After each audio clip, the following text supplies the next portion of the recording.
നമസ്കാരം. P V Anwar MLA ഇപ്പോൾ പാർട്ടിയുമായി പിണക്കത്തിലാണ്. പാർട്ടിയോട് വലിയ താല്പര്യമൊന്നുമില്ല. പാർട്ടിയിലെ നേതാക്കന്മാരോടെല്ലാം പൊതുവെ എതിർപ്പാണ്. പാർട്ടിയിലെ തലമുതിർന്ന നേതാവും നമ്മുടെ മുഖ്യമന്ത്രിയുമായ പിണറായി വിജയൻ വിശ്വാസവഞ്ചകനാണ് എന്ന് അദ്ദേഹം പറഞ്ഞു കഴിഞ്ഞു. അദ്ദേഹം പറഞ്ഞ പല കാര്യങ്ങളും അദ്ദേഹം നിഷ്കരണം തള്ളിക്കളഞ്ഞു. അതുമാത്രമല്ല, തന്നെ കുറ്റപ്പെടുത്തുന്ന തരത്തിൽ പോലും പിണറായി വിജയൻ പ്രതികരിച്ചിട്ടുണ്ട് എന്ന് വളരെ വിഷമത്തോടു കൂടി അദ്ദേഹം പറയുന്നുണ്ട്. അപ്പം ഈ ഒരു സാഹചര്യത്തിൽ ഇനിയും MLA സ്ഥാനത്ത് തുടരാൻ കഴിയുമോ പി വി അൻവറിന്? അതായത് പാർട്ടി എതിർത്ത് കഴിഞ്ഞാൽ MLA സ്ഥാനത്ത് നിന്നും MLA പദവി രാജിവെക്കേണ്ടി വരുമോ? അതാണിപ്പോൾ ഏറ്റവും കൂടുതൽ ചർച്ചയായിക്കൊണ്ടിരിക്കുന്നത്. എനിക്ക് തോന്നുന്നു പി വി അൻവറിനെ സംബന്ധിച്ചിടത്തോളം MLA സ്ഥാനം വളരെ പ്രാധാന്യമുള്ള ഒന്നാണ്. അത് കാര്യം നിലമ്പൂർ ടൗൺ അടക്കമുള്ള പ്രദേശങ്ങളിൽ അദ്ദേഹം നടത്തിയിട്ടുള്ള വികസന പ്രവർത്തനങ്ങൾ നമുക്കറിയാം. ഇന്ന് ഇപ്പോൾ അദ്ദേഹം പറയുന്നതനുസരിച്ചാണെങ്കിൽ ഞാൻ സംസാരിക്കുന്നത് പൊതുജനത്തിന് വേണ്ടിയിട്ടാണ്, ജനങ്ങൾക്ക് വേണ്ടിയിട്ടാണ് ഞാൻ സംസാരിക്കുന്നത്.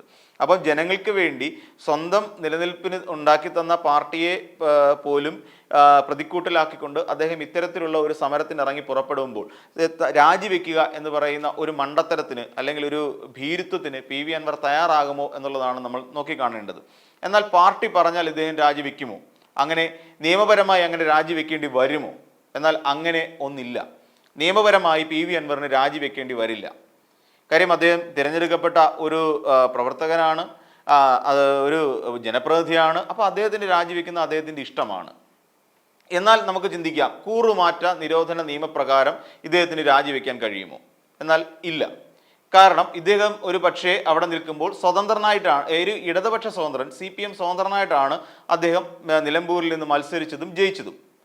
അദ്ദേഹം ഇനിയും ഞാൻ സ്വതന്ത്രനല്ല, അത് CPM സ്വതന്ത്രനല്ല, ഞാൻ സ്വതന്ത്രനാണ് എന്ന് അദ്ദേഹം പറയാം. അതായത് പൂർണ്ണ സ്വതന്ത്രൻ, ഒരു രാഷ്ട്രീയ കക്ഷിയുടെയും പിൻബലമില്ലാതെ നിൽക്കുന്ന പൂർണ്ണ സ്വതന്ത്രനായിട്ടുള്ള ഒരു വ്യക്തിയാണ്, ഒരു MLA ആണ് ഞാൻ എന്ന് അദ്ദേഹം പറഞ്ഞു കഴിഞ്ഞാൽ അതിനെ തള്ളിക്കളയാൻ കഴിയില്ല.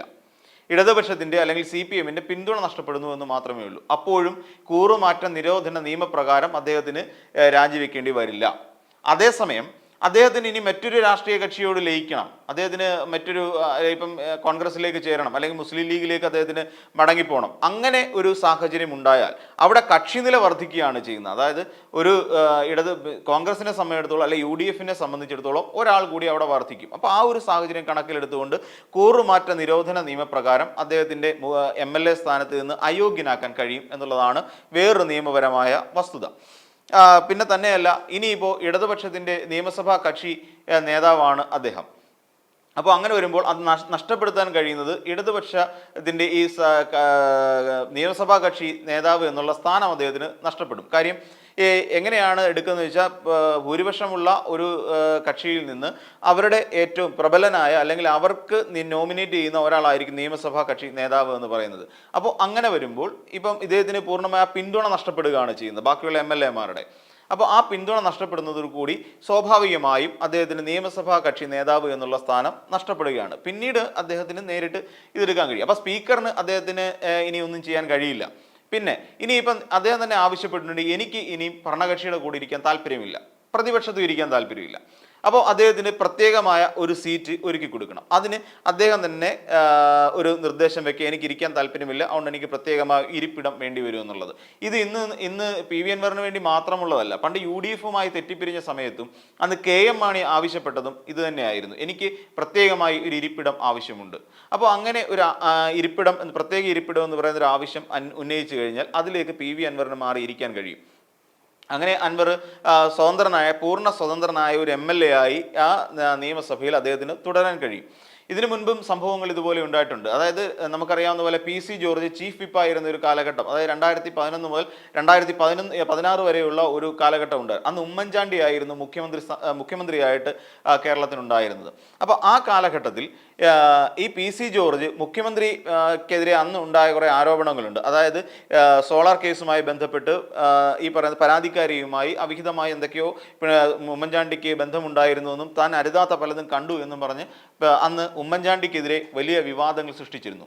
അന്ന് ഈ സമയത്ത് പൊതുവിൽ ഉണ്ടാകാവുന്ന UDFന് ഇദ്ദേഹത്തോടുള്ള ഒരു ഇഷ്ടം കുറയും, ഇഷ്ടക്കേടുണ്ടാവും. അങ്ങനെ വന്ന സമയത്ത് ചീഫ് വിപ്പ് സ്ഥാനം അദ്ദേഹത്തിൽ നിന്ന് എടുത്തു മാറ്റി. എന്നിട്ട് അന്ന് സ്പീക്കർ എന്ത് ചെയ്തെന്ന് ചോദിച്ചു കഴിഞ്ഞാൽ അന്ന് സ്പീക്കർ ചെയ്ത് PC ജോർജിനെ അയോഗ്യനാക്കി മാറ്റി. ഇനി താങ്കൾ MLA അല്ല, ഇനി താങ്കൾക്ക് MLA ആയിരിക്കാനുള്ള യോഗ്യതയില്ല എന്നുള്ള തരത്തിൽ അദ്ദേഹം നേരെ സ്പീക്കർ PC ജോർജിനെ ഒഴിവാക്കി. പക്ഷേ PC ജോർജ് അവിടെ നിന്ന് നേരെ ഹൈക്കോടതിയെ സമീപിച്ചു. ഹൈക്കോടതി ഈ സ്പീക്കറിൻ്റെ ഈ ഒരു തീരുമാനത്തെ സ്റ്റേ ചെയ്തുകൊണ്ട് ഉത്തരവിറങ്ങി. പക്ഷേ ദൗർഭാഗ്യവശാൽ കാലാവധി തീരുന്ന ആ ഒരു സമയത്തായിരുന്നു PC ജോർജ് ഉമ്മൻചാണ്ടിക്കെതിരെ ഇത്തരത്തിൽ ആരോപണം ഉന്നയിച്ചതും ഒറ്റപ്പെട്ട ഒരു അവസ്ഥയിലേക്ക് പോവുകയും ചെയ്തു. അല്ലാതെ ഇനിയിപ്പോൾ CPM വിചാരിച്ചു കഴിഞ്ഞാൽ അല്ലെങ്കിൽ ഭരണകക്ഷി വിചാരിച്ചു കഴിഞ്ഞാൽ PV അൻവറിനെ ഒന്നും ചെയ്യാൻ കഴിയില്ല. നിയമസഭാ കക്ഷി നേതാവ് എന്നുള്ളൊരു സ്ഥാനം മാത്രമേ അദ്ദേഹത്തിന് നഷ്ടപ്പെടുകയുള്ളൂ. വേണമെങ്കിൽ അദ്ദേഹത്തിന് ഇപ്പോൾ വേണമെങ്കിലും അത് രാജിവെക്കാം, പകരം MLA എന്നുള്ള നിലയിൽ തന്നെ തുടരുകയും ചെയ്യാം. പിന്നെ തന്നെയല്ല, ഇത്തരത്തിലുള്ള ആരോപണത്തിൻ്റെ പിൻബലത്തിൽ ഇങ്ങനെയൊരു ആരോപണം സത്യസന്ധമാണ് അല്ലെങ്കിൽ ഈ ഒരു ആരോപണത്തിൻ്റെ പിന്നിൽ കഴമ്പുണ്ട് എന്ന് തെളിയിക്കാനുള്ള മൗലികമായ ഉത്തരവാദിത്വം സർക്കാരിൽ നിക്ഷിപ്തമാണ്.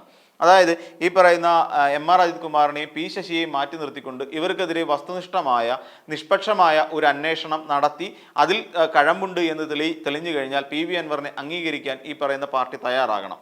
അല്ല എന്നുണ്ടെങ്കിൽ വീണ്ടും വീണ്ടും ഇത്തരത്തിലുള്ള ആരോപണങ്ങൾ ഉയർന്നു വരികയും വരാൻ പോകുന്ന തദ്ദേശ സ്വയംഭരണ തെരഞ്ഞെടുപ്പിനെയും 2 വർഷത്തിന് ശേഷം നടക്കാൻ പോകുന്ന നിയമസഭാ തെരഞ്ഞെടുപ്പിനെയും ഇത് പ്രതികൂലമായി ബാധിക്കുന്ന ഒരു അവസ്ഥയിലേക്ക് പോകും. അങ്ങനെ ഈ പറയുന്ന പോലെ അവിടെ നിന്ന് ഇറങ്ങിക്കഴിഞ്ഞാൽ PV അൻവറിന് വാതിൽ തുറന്നു വിട്ടുകൊണ്ട് പ്രതിപക്ഷ കക്ഷികളുണ്ട് എന്നുള്ള കാര്യം മറക്കരുത്. ഇനിയിപ്പോൾ അവിടെ പാർട്ടിയുടെ വോട്ട് നേടി തന്നെയാണ് PV അൻവർ നിലമ്പൂരിൽ വിജയിച്ചത് എന്ന് തന്നെ കരുതാം, അല്ലെങ്കിൽ അത് തന്നെയാണ് അതിൻ്റെ വാസ്തവം എന്ന് നമുക്കറിയാവുന്ന കാര്യമാണ്. പക്ഷേ ഇനി അവിടെ ഒരു ഉപതെരഞ്ഞെടുപ്പിനെ ഫേസ് ചെയ്യുമ്പോൾ ചങ്കിടിപ്പോട് കൂടി തന്നെ മാത്രമേ അവിടെ CPM മത്സരിക്കാൻ കഴിയൂ. അതായത് ഇനിയും നിലമ്പൂരിൽ ഈ പറയുന്ന MLA ആയി വരുന്ന MLA ആയിട്ടുള്ള PV അൻവർ MLA സ്ഥാനം കൂടി രാജിവെച്ചാൽ അവിടെ ഒരു ഉപതെരഞ്ഞെടുപ്പ് നടക്കും. ഉപതെരഞ്ഞെടുപ്പ് നടന്നാൽ തന്നെയും ഈ എതിർകക്ഷിയായി നിൽക്കുന്ന PV അൻവറിന് തന്നെയായിരിക്കും അവിടെ ജയം. അപ്പോൾ ഫലത്തിൽ സംഭവിക്കാൻ പോകുന്നത് CPM ഇടതുപക്ഷത്തിന് ഒരു സീറ്റ് കുറയുന്നു എന്നുള്ളൊരു പ്രശ്നം കൂടി അവിടെ സംഭവിക്കുന്നുണ്ട്.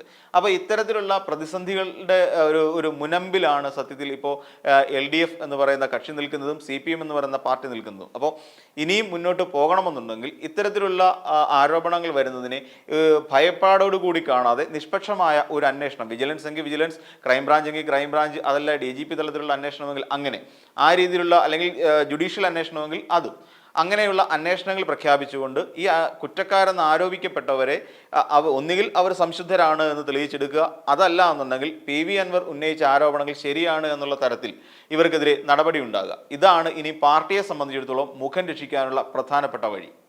ഈ വീഡിയോ നിങ്ങൾക്ക് ഇഷ്ടമായാൽ ലൈക്ക് ചെയ്യുക. കൂടുതൽ വീഡിയോകൾക്കായി യോഗനാഥം ന്യൂസ് ചാനൽ സബ്സ്ക്രൈബ് ചെയ്യുക.